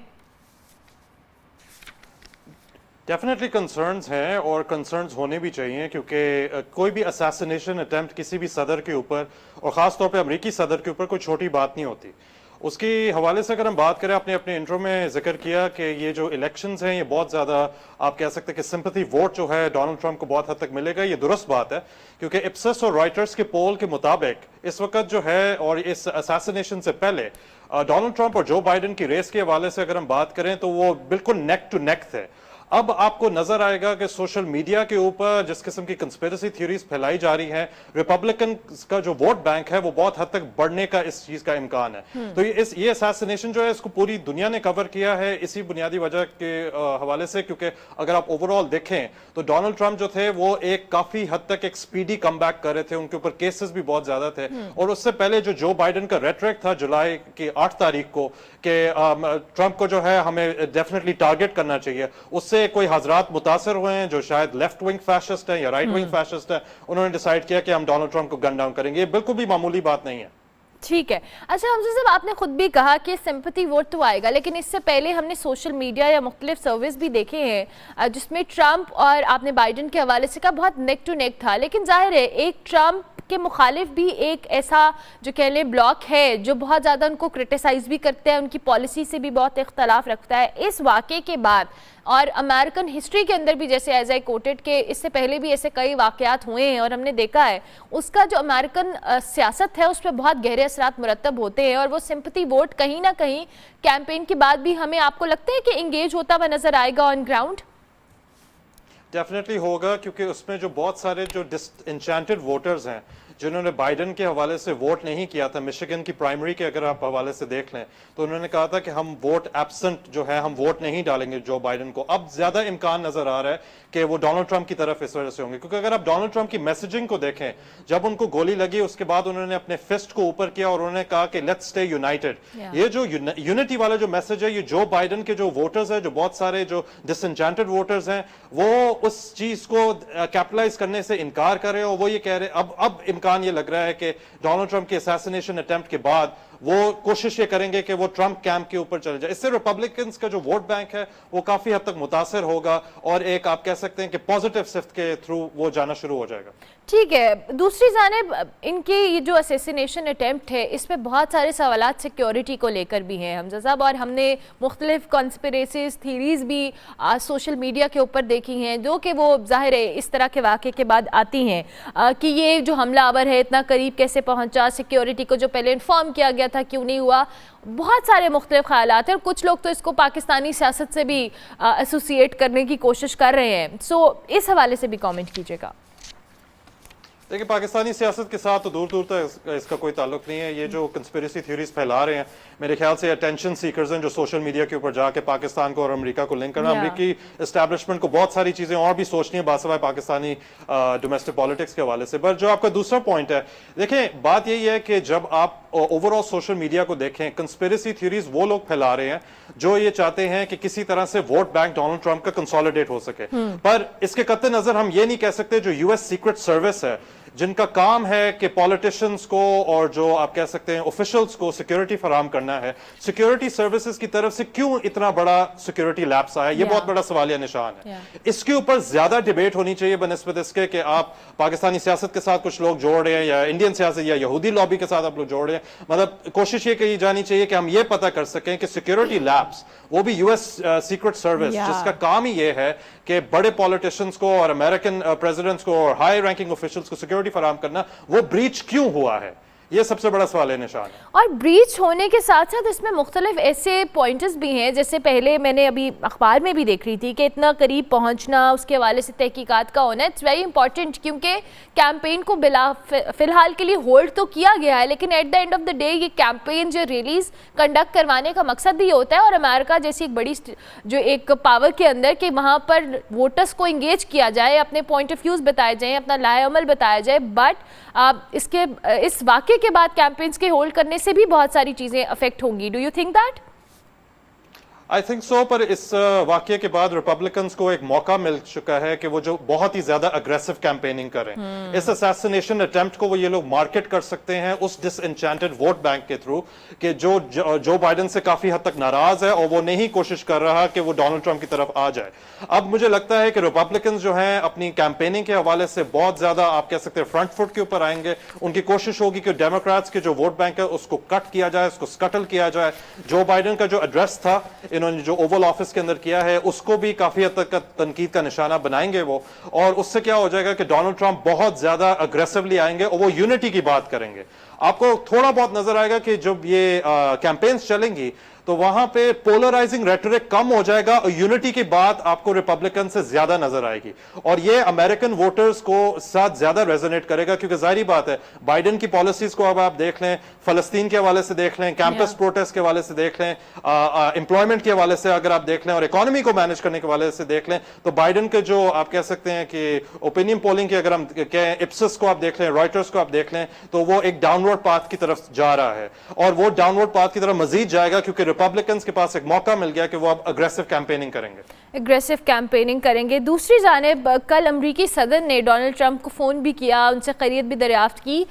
दो के पाकिस्तानी, आपने कहा कि सियासत से इसका दूर दूर तक ताल्लुक़ नहीं है, बट स्टिल इस तरह के जेस्चर्स अगर अमेरिका जैसी स्टेट या इस तरह का बड़े पैमाने पे इन लोगों का आपस में कॉन्टेक्ट है या राबता है, ये बहुत एक क्लियर मैसेज भी देता है कि दो के इख्तलाफात या कैंपेन एक दूसरे के खिलाफ करना it's a part of their job, but at the end of the day एक ह्यूमैनिटेरियन पॉइंट ऑफ व्यू से देख लें या एक गुड जेस्चर के तौर पे देख लें, इट्स वेरी इंपॉर्टेंट कि आपस में इनकी कोऑर्डिनेशन रहे। देखिए, इसके लिए बहुत बड़ा लेसन है कि चाहे जितना मर्जी पोलराइज्ड पॉलिटिकल एनवायरनमेंट हो, सियासी मंजरनामा जितना ज्यादा पोलराइज्ड हो, कोशिश यही करनी चाहिए कि इंसानियत के हद तक और ह्यूमैनिटी के हद तक, आप कह लें कि एक अच्छे सियासतदान होने के हद तक आपको ऑपोजिशन के साथ मिल बैठ के, और कोई भी इस तरह का कोई वाकया आया, आपने देखा कि जब इमरान खान साहब के खिलाफ भी जब गोलियां चली और बीबी शहीद के साथ जब हुआ, तो हमने देखा कि पाकिस्तानी सियासतदानों ने कंडोलेंसेस तो जरूर भेजी हैं, पर कोशिश करना चाहिए कि जो सियासी टेम्परेचर है उसको लो करना, ये हम पाकिस्तानी सियासतदानों से आप देख सकते हैं कि जो बाइडेन और डोनाल्ड ट्रंप के दरमियान शदीद इख्तिलाफ हैं। अगर आप प्रेसिडेंशियल डिबेट को भी अगर आप उठा के देख लें तो पर्सनल अटैक्स भी बहुत ज्यादा किए गए हैं, पर क्योंकि एक असैसिनेशन अटेम्प्ट हुई है तो जो बाइडेन ने सारे इख्तिलाफात को हटा के उन्होंने उनको कॉल भी किया है, उनकी फैमिली के साथ भी माजरत की है, और जो हजरात जिनके वफात हुई है उनके साथ भी माजरत की है। तो ये बहुत बड़ा लेसन और टेक अवे है पाकिस्तानी सियासतदानों के लिए कि मिल बैठे और इंसानियत को ना खोएं, और कंडोलेंसेस के हवाले से कोई भी इस तरह का वाकया अगर एक सियासतदान के साथ हो रहा है तो कल किसी और सियासतदान के साथ हो सकता है। तो उस वक्त इंसानियत दिखाना बहुत हद तक जरूरी है, और मेरे ख्याल से अमेरिकन पॉलिटिकल सिस्टम इस मामले में बहुत ज्यादा मैच्योर है। और जहाँ पे अमेरिकन पॉलिटिकल सिस्टम की आप बात कर रहे हैं, हम हमेशा रेफरेंस भी देते हैं, हम कोट भी करते हैं, दो के एक सुपर पावर है, लेकिन उसके बावजूद हम कहीं ना कहीं उन रेफरेंसेस को लेके चलते हैं, और अगर हम अपनी सियासत के अंदर भी बहुत सारी चीज़ों को फॉलो करने लग जाएं तो ये शायद जो सियासी पोलराइजेशन है किसी हद तक कम हो जाएगी। इन द एंड आपको क्या लगता है कि आइंदा आने वाले इलेक्शंस जो हैं अमेरिकन जो एक पॉलिटिकल डायनामिक्स है उसको किस तरह से चेंज करेंगे? डू यू थिंक दैट, और उसमें क्या बेहतरी आएगी? और चूँकि पाकिस्तान भी बहुत ज़्यादा जो कह लें उसके साथ रिलेट करता है, जो अमेरिकन सियासत है या उनकी पॉलिसीज़ हैं, पाकिस्तान का उस पर कहीं ना कहीं असर आता है, क्या बेहतरी हम एक्सपेक्ट कर सकते हैं इस पॉलिटिकल डायनामिक्स के चेंज होने से? देखिए, पाकिस्तान के लिए चाहे जो बाइडेन हो या डोनाल्ड ट्रंप हो, कोई भी अमरीकी सियासतदान जो है वो गुड न्यूज़ नहीं लेके आ सकता, क्योंकि जाहिर बात है अमेरिका का एक स्ट्रैटेजी है, इंडो पैसिफिक स्ट्रैटेजी है। और अगर आप फ़लस्तीन की बात करें तो जहां जो बाइडेन ने अनकंडीशनल एड और सपोर्ट इसराइल को दिया, वहां डोनाल्ड ट्रंप ने तो जेरूसलम को इसराइल का दारुल हुकूमत तस्लीम करने के ऊपर बात की थी। तो मेरे ख्याल से पाकिस्तान के लिए दोनों गुड न्यूज़ नहीं है। हाँ, ये ज़रूर होगा कि जो वाशिंगटन एस्टैब्लिशमेंट है उसको बहुत बड़ा धचका पहुंचेगा, क्योंकि जहां पे नेक टू नेक जो रेस चल रही थी उसमें अब आपको नजर आएगा कि डोनाल्ड ट्रंप के लिए इस असैसिनेशन अटेम्प्ट के बाद उनको बहुत ज्यादा जो है फुकियत भी मिलेगी, उनको बहुत ज्यादा जो है आप कह सकते हैं वोट बैंक भी मिलेगा, उनको बहुत ज्यादा सपोर्ट भी मिलेगा। तो इसकी वजह से जो वाशिंगटन एस्टैब्लिशमेंट है वो एंटी स्टेटस को पॉलिटिक्स या एंटी स्टेटस को सियासत जो है वो आपको वाशिंगटन डीसी में नजर आएगी, और जो बाइडेन के लिए और डेमोक्रेट्स पार्टी के लिए जो इस वक्त बहुत हद तक खुद जो इंटरनली जो है वो बहुत ज्यादा डिविजन्स हैं, उनको काफी हद तक मसला का सामना करना पड़ेगा। ठीक हो गया, thank you very much Hamza, बहुत शुक्रिया कि आपने अर्ली इन द मॉर्निंग हमें ज्वाइन किया। गुड मॉर्निंग पब्लिक में हमजा रिफत हुसैन हमारे साथ मौजूद थे, माहिर हैं बैनुल-अक़वामी अमूर के। जो ट्रंप के ऊपर कातिलाना हमला हुआ है और उससे जो अमेरिकन पॉलिटिक्स है उसके अंदर क्या चेंजेस आएंगे आइंदा आने वाले दिनों में, इस पर अपना कमेंट दे रहे थे। हम ब्रेक लेंगे, ब्रेक के बाद वापस आएंगे। आप देखते रहिए गुड मॉर्निंग पब्लिक।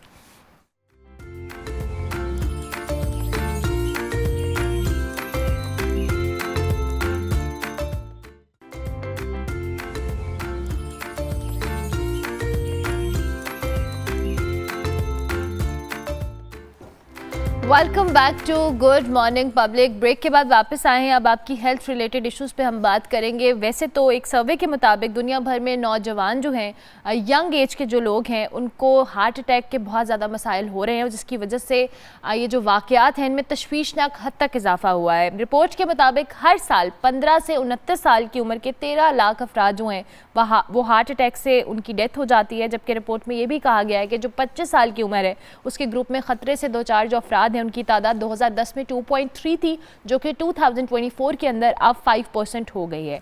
क्या वजह है कि यंग लोगों के अंदर हार्ट रिलेटेड इश्यूज़ बहुत ज़्यादा बढ़े हैं? क्या इश्यूज़ हैं? लाइफस्टाइल है, दीगर मामला क्या क्या हैं? इसी पे बात कर लेंगे। हमारे साथ डॉक्टर एजाज अहमद खलल मौजूद हैं, कार्डियोलॉजिस्ट हैं। उनको खुश आमदीद कहते हैं। Thank you very much doctor साहब, बहुत शुक्रिया। सबसे पहले तो ये जो हार्ट रिलेटेड इश्यूज़ हैं, अब हमने देखा है कि पहले लेटर एज में जाके बहुत सारे लोगों को इस तरह के इश्यूज़ होते थे, लेकिन अब बहुत यंग एज के अंदर लोगों को हार्ट के इश्यूज़ हो रहे हैं। क्या वजूहात हैं इसकी? जी, मैं आपकी बात को बिल्कुल सेकंड करता हूं कि आज से 1 डेकेड पीछे चले जाएं तो ज़्यादातर जो दिल के, ख़ासकर दिल के अटैक की बात करें तो वो ओल्ड एज या एक बुढ़ापे की मर्ज़ समझी जाती थी। लाइक आफ्टर 50s उसके अटैक होने के चांसेस बढ़ते थे। लेकिन अनफॉर्चुनेटली पिछले एक दहाई की अगर बात की जाए तो ये ट्रेंड या ये तनासब जो डिज़ीज़ का है या डिज़ीज़ बर्डन है, ये लोअर एज ग्रुप में आ रहा है, पहले 40s में, और अभी हम रिसेंटली देख रहे हैं कि टीन एजर्स लाइक 20-25 ईयर्स में बहुत ज़्यादा दिल के अटैक के साथ मरीज़ आ रहे हैं।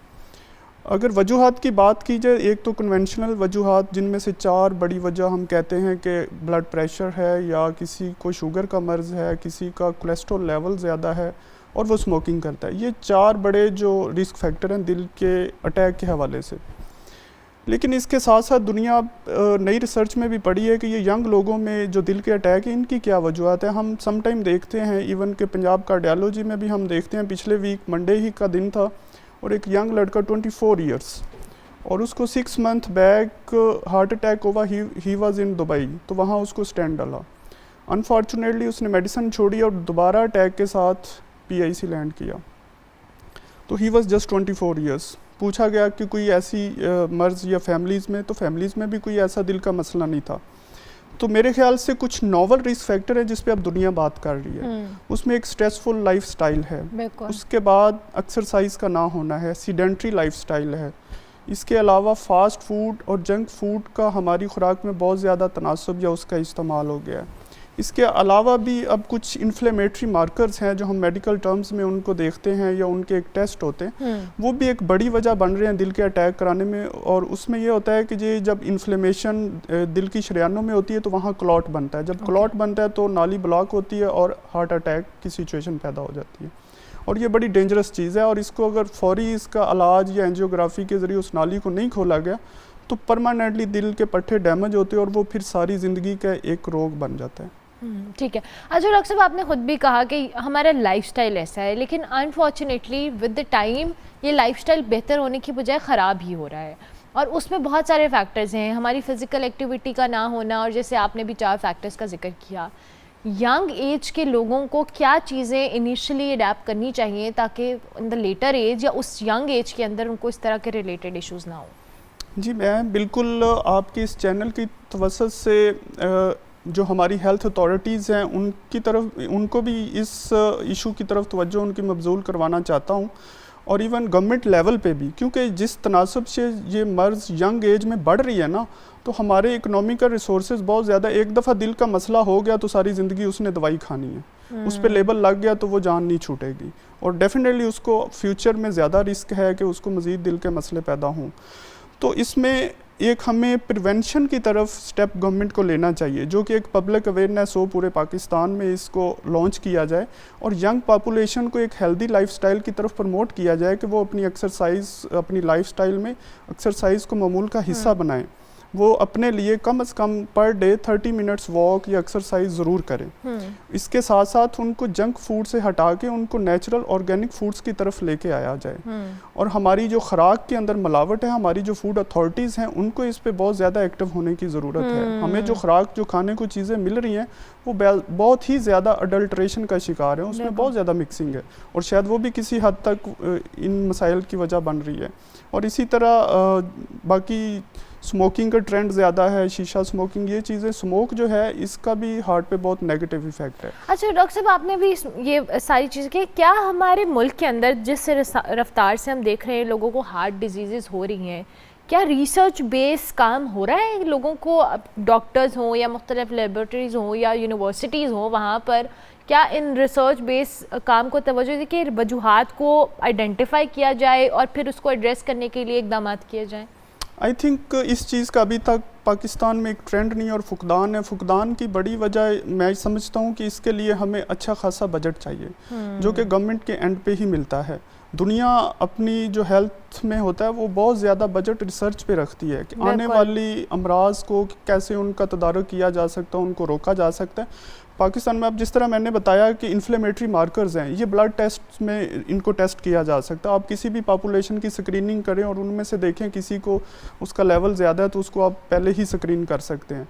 तो इस तरह की रिसर्च बहुत ज़रूरी है और मेरे ख्याल से आने वाले चंद सालों में ये अगर हमने नहीं किया तो हमारे मुल्क की इकॉनमी के ऊपर एक बहुत बड़ा डिजीज़ बर्डन की वजह से कह लें कि हमारा पैसा खर्च होगा स्टेंट डालने में और बाकी प्रोसीजर्स करने में। तो इस अनफॉर्चुनेटली अभी तक तो इसका ट्रेंड बहुत कम है, काम का नहीं है। वर्कलोड इतना है कि हमारे अदारे और ओवर बर्डन है और उसमें रिसर्च का अगर हम सोचे भी तो शायद टाइम ही नहीं मिलता। अच्छा डॉक्टर साहब, ये एक बड़ी अफसोसनाक बात ही है क्योंकि दुनिया जहां अपनी आइडेंटिफाई करी है इन चीज़ों को अपने रिसर्च से, अपने रिसर्च बेस्ड काम से, वहाँ हम सब अभी इसी स्ट्रगल में हैं कि लोगों को बेसिक हेल्थ नेसेसिटीज़ मिलें। अब पाकिस्तान के अंदर ट्रीटमेंट को लेके मैंने खुद एक्सपीरियंस किया ऑन द फर्स्ट हैंड कि मेरे एक बहुत करीबी रिश्तेदार को हार्ट का मसला हुआ और जब हम गए तो कार्डियोलॉजी के अंदर उस तरह का ट्रीटमेंट नहीं था या जगह नहीं थी, बेड्स की कमी थी, डॉक्टर्स अवेलेबल नहीं थे। तो हेल्थ का जो सिस्टम है उसमें ये हार्ट रिलेटेड इश्यूज़ को लेकर आप क्या समझते हैं, अभी हम उस स्टैंडर्ड को मीट कर पाएँ या नहीं? बिल्कुल, देखें दो चीज़ें हैं कि जो डेवलप्ड कंट्रीज़ हैं वहाँ पे हेल्थ सिस्टम बहुत ज़्यादा कह लें कि उसको उन्होंने ऑर्गेनाइज़ किया हुआ है। इसमें कुछ पब्लिक अवेयरनेस की भी बात मैं ज़रूर करूँगा कि हमारे यहाँ किसी को चेस्ट पेन होता है ना तो वो समझता है कि मुझे तो अटैक ही हो गया और वो ऐसे रश करेगा और शायद उसकी एग्नी होती है या वो अपने एंड पे तो सही होता है, लेकिन वो एक हार्ट अटैक वाले मरीज़ को कहेगा कि उसको छोड़ो मुझे चेक करो, जिसकी वजह से हमारे हॉस्पिटल्स के अंदर अनड्यू बर्डन है। दुनिया में ये होता है कि एक आप मरीज़ देखते हैं जिसको अभी रिस्क है लेकिन उसे हार्ट अटैक नहीं हुआ तो उसको अपॉइंटमेंट दे दी जाती है, वो 6 मंथ्स 1 ईयर या जब उसकी अपॉइंटमेंट आती है।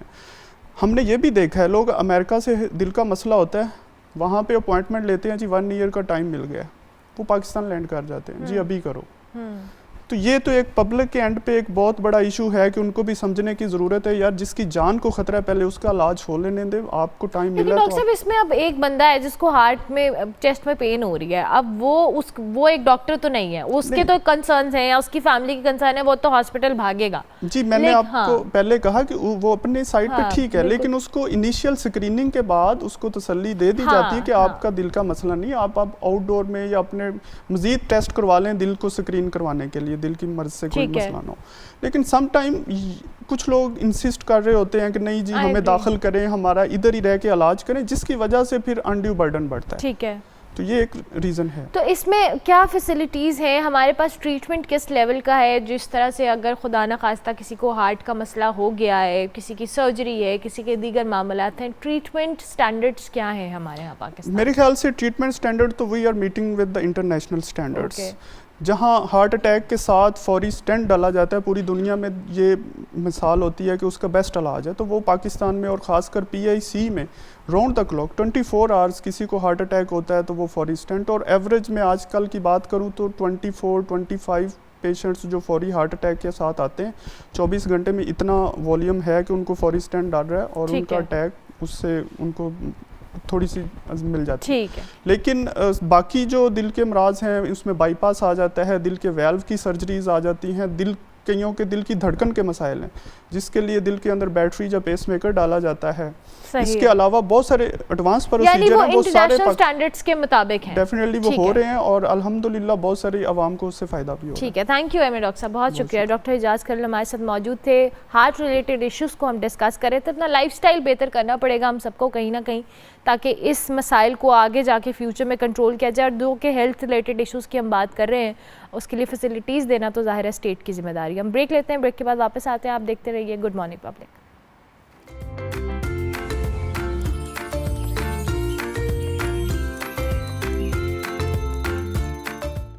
آج نوجوانوں کی مہارتوں کا عالمی دن منایا جائے, ورلڈ جو ہے اسکل ڈے. اس میں بیسکلی دنیا بھر میں جہاں نوجوانوں کو انکریج کیا جاتا ہے انٹرپرینیورشپ کی طرف, اسکل بیس کام کی طرف, آج نوجوانوں کی جو مہارتوں کا عالمی دن ہے اور جو کاروبار ہے, روزگار ہے, اس کے لیے ضروری جو اسکل ہے اس کو دیے جانے کے حوالے سے امپورٹنس دینا آج کے دن کا پرپس بھی ہے. سال کا موضوع بھی یہی ہے کہ امن اور ترقی کے لیے نوجوانوں کی مہارت ہے. پاکستان کی بات کی جائے تو پاکستان کی آبادی کا 64% یوتھ پر مشتمل ہے, مگر پاکستان میں وسائل کی بات کی جائے, مواقع کی بات کی جائے تو اس کی کمی کی وجہ سے جو ہماری یوتھ اسکل ہے وہ کہیں نہ کہیں ضائع ہو جاتی ہے. اور جب بھی سیاسی جماعتیں الیکشنز کیمپین کرتی ہیں تو جس یوتھ کے حوالے سے وہ بہت زیادہ بات کرتی ہیں, جس یوتھ کو انگیج کرنے کے حوالے سے بات کرتی ہیں, جیسے ہی وہ اقتدار میں آتے ہیں وہ ان کے مسائل کو کہیں نہ کہیں نظر انداز کر دیتے ہیں. اور اس کا ریزن یہ ہوتا ہے, اس کا رزلٹ انفیکٹ یہ ہوتا ہے کہ یہی نوجوان جو ہے ملک سے باہر جانے کا رجحان ان میں بڑھتا ہوا نظر آتا ہے. ان پر اسکل بیس کام پہ توجہ نہیں دی جاتی تو ان کی ساری جو چیزیں ہیں, پڑھائی ہے, اسکل ہے,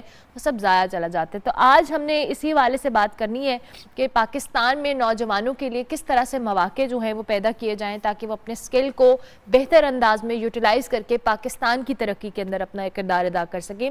فجر رابعہ پاشا ہمارے ساتھ موجود ہے, ماہر تعلیم ہے, ان کو ہم خوش آمدید کہتے ہیں. تھینک یو ویری مچ فجر صاحبہ, بہت شکریہ, آپ نے ہمیں good morning Pakistan, good Morning public میں خوش آمدید آپ کو کہتے ہیں, آپ نے ہمیں جوائن کیا. سب سے پہلے تو یہ نوجوانوں کا جو ان کی مہارتوں کا عالمی دن ہے, میں چاہوں گی اس حوالے سے بتائیں اس سال کا جو تھیم ہے کہ امن اور ترقی کے لیے ان کی اسکل کو یوٹیلائز کیا جانا کیسے سمجھتے ہیں آپ, کتنا ضروری ہے؟ جی بسم اللہ الرحمن الرحیم. Thank you so much for having me here today. اچھا آف کورس دیکھیں, جیسے آپ نے کہا کہ پاکستان کا جو 64%, مور دین ایکچولی 64% جو پاپولیشن ہے وہ آپ کی یوتھ کے اوپر بیسڈ ہے. اور یہ اتنا لارج سیکشن ہے آپ کا پاپولیشن کا, اگر آپ ملک کے حساب سے دیکھیں تو جب تک ہم ان کے اندر, اپنے یوتھ کے اندر انویسٹ نہیں کرتے ایجوکیشن میں اور ان کی سکلز میں, تو پھر وہ آٹومیٹکلی جو ہے وہ لیڈ کرتا ہے بہت زیادہ پرابلمس کو. پرابلم سچ ایز کہ بہت سارے سوشل ایشوز آتے ہیں, بہت سارے مینٹل ہیلتھ ایشوز آتے ہیں. اور جب اس طرح کی چیزیں آتی ہیں اور اس طرح کی انوائرمنٹ کریٹ ہو جاتی ہے تو وہ آپ کو ایک طرح کا نا وہ اسی طرح لیڈ کرتا ہے کہ وہ آپ کی پیس کی اگر ہم بات کرتے ہیں, ڈیولپمنٹ کی ہم بات کرتے ہیں, وہ ہر چیز جو ہے یوتھ کی ایجوکیشن پہ, اسکلز ڈیولپمنٹ پہ اور ان کے لیے کیا اپرچونیٹیز ہم کریٹ کر سکتے ہیں ایز اے نیشن, اس پہ ڈپینڈ کرتی ہے. تو یہ تعلیم اور اسکلز ایک ایسی چیز ہے جو بہت ساری چیزوں کے ساتھ پھر فیوچر کے لیے انٹرلنکڈ ہے. اچھا فجر صاحبہ, جیسے آپ نے خود بھی بات کی کہ تعلیم اور اسکل, لیکن پاکستان کے اندر ہم نے دیکھا ہے کہ بچوں کو زیادہ تر جو ایجوکیشن ہے وہ تو سسٹم ہم سب کے سامنے ہے. ایک تو ہمارا سیم ایجوکیشن سسٹم نہیں ہے ایک لیول کا جس میں ہم تمام بچوں کو کہہ لیں اس ترازو پہ تول سکیں جی کہ سارے بچوں کو ایک ہی طرح کی ایجوکیشن مل رہی ہے. اس کے ساتھ ساتھ پھر اسکل بیس کام کی باری آتی ہے تو وہ بھی ہماری پرائیورٹی کا حصہ نہیں ہے. اور اس کی وجہ سے بہت سارے بچے جب پڑھ کے نکلتے ہیں بے روزگار رہتے ہیں, ان کو اس طرح کی اپرچونیٹیز نہیں ملتی اور پھر وہ ایسی ڈگریز کرتے ہیں جن کا پاکستان کے اندر اس طرح سے اسکوپ نہیں ہے. سو ہمیں اپنے ایجوکیشن سسٹم کو کیسے بہتر کرنا ہے تاکہ ان کے لیے اپرچونیٹیز نکلیں اس یوتھ کے لیے؟ بالکل, یہ ایک بہت بڑا کرائسس ہے ہمارے لیے. ایک کرائسس تو یہ ہے کہ ایک بہت بڑا نمبر جو ہے بچوں کا وہ آؤٹ آف اسکول ہے. تو ابھی آخری جو گورنمنٹ کی رپورٹ آئی تھی اس کے مطابق 26.2 ملین بچے تو اسکول جا ہی نہیں رہے. تو ایک تو آپ یہ دیکھو کہ کتنا بڑا چنک ہے بچوں کا, یوتھ کا, جو کبھی یہاں تعلیم سے گزرے ہی نہیں ہے سسٹم سے. اور پھر لائک یو سیڈ کہ جو بچے تعلیم سے گزرتے ہیں, ایک اور جو میجر ہمارا ایشو یہ ہے کہ جب پروفیشنل لائف کی جب بات کی جاتی ہے اور یا کریئر چوز کرنے کی بات کی جاتی ہے تو ان کو کریکٹ انفارمیشن اور updated solid information, career counselling नहीं अवेलेबल, उससे फिर क्या होता है कि वो आप, और एक हमारा अनफॉर्चुनेटली कल्चर भी है कि जैसे आप कहेंगे कि भाई अगर मेरे नेबर में बच्चा डॉक्टर बन गया तो तुमने भी डॉक्टर बनना है, तो वो हम लोग ज़्यादा जो है अनफॉर्चुनेटली एज ए हम जो पेरेंट्स हैं, पेरेंट्स की ज़रूरत ये है कि एक बच्चा जो भी बनना चाहता है, क्योंकि एक तो एस्पिरेशन बहुत ज़रूरी होती है, जब आप एक काम वो करते हैं जो आपको पसंद नहीं है तो कभी आप उसमें दिल लगा के काम नहीं करेंगे, तो वो उसमें ग्रोथ वैसे ही कम हो जाती है। तो एक बच्चे का एप्टीट्यूड, उसकी एस्पिरेशंस, उसका इंटरेस्ट क्या है, वो बहुत ज़रूरी है कि पेरेंट्स को पता हो, और फिर बच्चे को right counselling at the right time मिलनी बहुत ज़रूरी है, ताकि उसको पता हो कि जब उससे तालीम हासिल करनी है, या जब वो जैसे आप समझ लें कि सेकेंडरी एजुकेशन ख़त्म करता है तो आगे जाते हैं तो उसको कौन से सब्जेक्ट्स चूज़ करने हैं, ना कि ये हो जैसे कि बहुत सारे हम केसेस देखते हैं कि लोग इतना अपना टाइम जो है लाइफ का गुजार देते हैं कोई एक करियर की तरफ तालीम हासिल करते हुए, लेकिन बाद में जाके वो फिर करियर को चेंज कर देते हैं बिकॉज उनका कभी उसमें इंटरेस्ट ही नहीं था। तो आप ये सोचें कि कितना टाइम वेस्ट, आप एक अगर इंडिविजुअल की बात सोच देखें और उसके पॉइंट ऑफ व्यू से देखें तो उसने अपनी जिंदगी का कितना टाइम जो है वो वेस्ट कर दिया, क्योंकि नेचुरली आप जब एक प्रोफेशनल लाइफ में जाते हो तो आपको एक बहुत टाइम लगता है उसमें अपना करियर डेवलप करने में, आपको एक्सपीरियंस सीखने में। तो ऐसा जब होता है ना कि आप समझे कि आप 10 साल एक करियर में काम कर रहे हैं, देन आप फिर उसको फाइनली डिसाइड करते हैं कि नहीं, मैं ये मेरा not made for this is not this, for हाँ, मी, yeah. यस। तो वो बहुत ज्यादा, तो इसमें असल में ये है कि गवर्नमेंट का बहुत इंपॉर्टेंट रोल है कि आप यूथ को स्पेशली जो है एक होलिस्टिक व्यू के साथ एक सपोर्ट सर्विस प्रोवाइड की जाए, जिसमें उनकी करियर काउंसलिंग, एक तो पहले तालीम प्रोवाइड करें, अच्छी तालीम, राइट, सबसे बेसिक हमारी तालीम होगी तो फिर हम स्किल्स की तरफ जाएंगे। और स्किल्स की तरफ जब बात होती है तो बच्चों का एप्टीट्यूड टेस्ट होता है, बच्चों के साथ करियर काउंसलिंग होनी चाहिए, और ताकि वो उस हिसाब से अपनी जो है ना वो डिसाइड करें कि उन्होंने कौन सा फजर साहिबा, आपने अभी करियर काउंसलिंग के हवाले से बात की, ठीक है, पहली प्रायोरिटी ये कि हमारे बच्चों को अच्छी एजुकेशन मिले, एक जैसी एजुकेशन मिले, जो एक डिस्क्रिमिनेशन हम देखते हैं वो ना हो।